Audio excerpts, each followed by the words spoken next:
Достар, мен қазір сендерге слайм жасап үйретемін.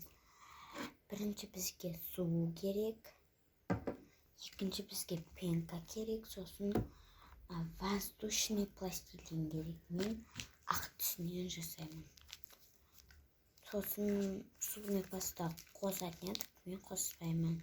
Көп қоссақ еріп кетеді.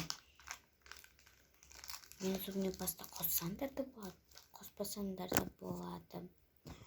Бірақ қосатын болсаңдар көп емес, аздау қосу керек. Мен қазір ақ воздушный пластилинмен жасау оңай. Клей де керек жоқ бізге. Міне. Ой, қатып та қалған. Міне. Кішкене оған закруживать етеміз, сосын былай үстіне басамыз. Тез приготовление. Қазір мен әшетке қояйын.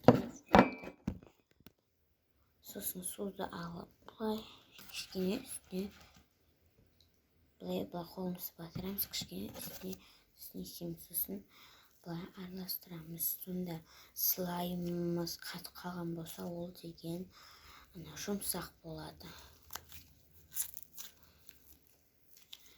Менде тағы бір рецепт бар. Бірақ оның кейін келесі жаста түсіремін. Міне жұмсақ болды. Енді былай не істейміз да, пенка.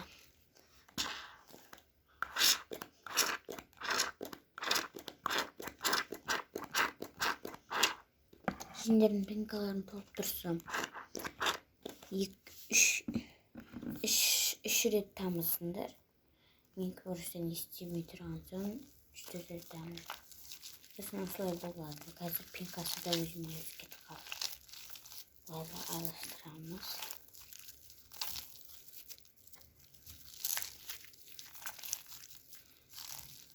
Мен де 3 қасық қостым.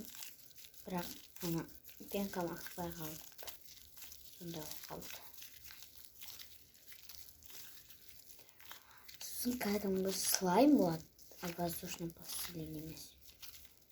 Былай енді қолдарымызда пенкаларды алып кете берек. Үстімізді қолдарымызда пенканы алмасындар қатып қалады. Обязательно мынандай пенка алыңдар. Мынандай курспен балапанда сатылады. Өзен қаласы.